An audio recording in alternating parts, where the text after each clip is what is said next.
ये आज जो हियरिंग थी उसमें ऑनरेबल सुप्रीम कोर्ट के डायरेक्शन में और honourable chief justice Madhya Pradesh के डायरेक्शन में आज इंदौर में जो DB1 थी उसके सामने हियरिंग शुरू हुई थी।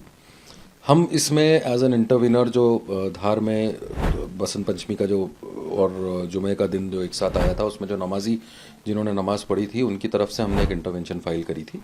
उसमें हमने ये मांग करी है कि ये पूरा जो मामला है, क्योंकि ये तथ्यों पर आधारित मामला है, इसमें बहुत सारे फैक्ट्स हैं और एक पेंडोरा बॉक्स पूरा है जिसमें ढेर सारी चीज़ें हैं, ढेर सारे कागजात हैं।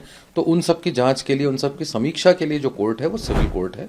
तो हमने ऑनरेबल हाई कोर्ट से ये रिक्वेस्ट करी है कि आप इस पूरी याचिका को जो है यहाँ से ख़त्म करके और इसको सिविल कोर्ट में भेजें ताकि वहाँ पर इन तथ्यों की जांच हो सके।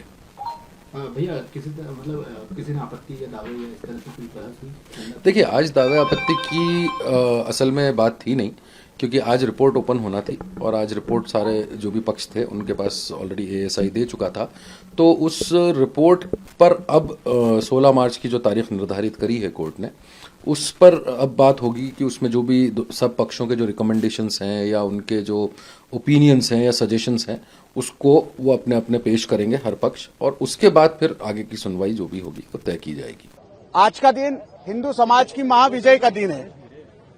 आज एक ऐतिहासिक दिन है। वर्षों से जो संघर्ष चला आ रहा था धार के सकल हिंदू समाज का, वह लगभग पूरा होने वाला है और हिंदू समाज ने जो संघर्ष सड़कों पे करा उसी का परिणाम, और हिंदू फ्रंट फॉर जस्टिस ने जो न्यायिक लड़ाई इंदौर के उच्च न्यायालय में लगाई, उसी का परिणाम है कि आज भारतीय पुरातत्व संरक्षण विभाग ने जो धार की भोजशाला में 98 दिन तक का सर्वे किया था, उसकी रिपोर्ट माननीय उच्च न्यायालय में 15 जुलाई 2024 को प्रस्तुत हुई थी और हिंदू फ्रंट फॉर जस्टिस की राष्ट्रीय अध्यक्ष रंजना अग्निहोत्री जी, वरिष्ठ अधिवक्ता सनातन योद्धा विष्णु शंकर जी जैन, हमारे हाईकोर्ट के वकील साहब विनय जोशी जी, प्रदेश अध्यक्ष आशीष जनक जी, इन सभी लोगों ने मिलकर जो एक अलग जगाई थी, जो एक न्यायिक लड़ाई लड़ी थी, वो अब धीरे धीरे सफलता की ओर आगे बढ़ रही है।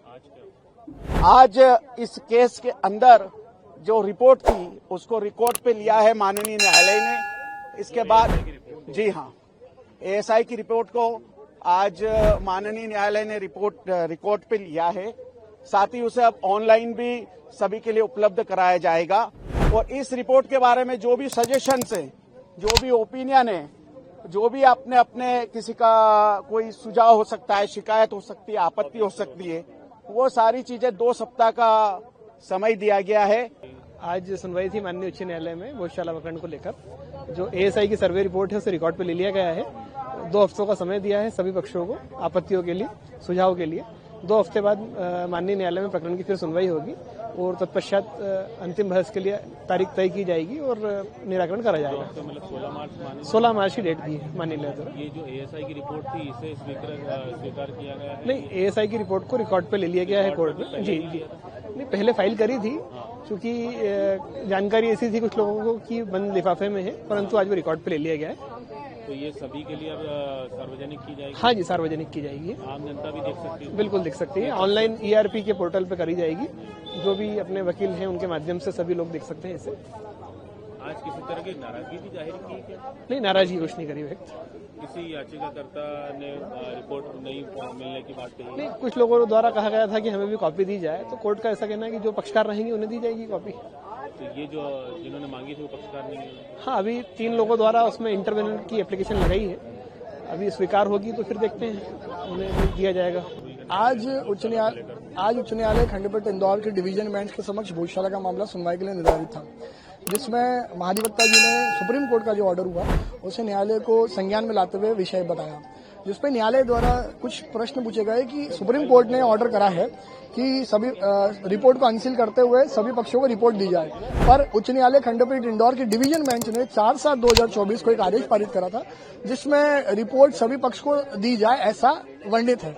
उसी तारतम्य में न्यायालय ने प्रश्न किया कि 2 साल लगभग हो चुके हैं, किसी पक्ष की ओर से कोई सुझाव या आपत्ति नहीं आई है। फिर भी न्यायालय ने 2 सप्ताह का अतिरिक्त समय सभी पक्षों को दिया है कि कोई चाहे तो अपना सुझाव और रिपोर्ट पर अगर आपत्ति देनी है तो वो कर सकते हैं। ताज़ा खबरों के लिए लाइक, फॉलो और यूट्यूब पर सब्सक्राइब कर बेल आइकन दबाएं। साथ ही हर अपडेट के लिए विजिट करें स्वदेशलाइव.com।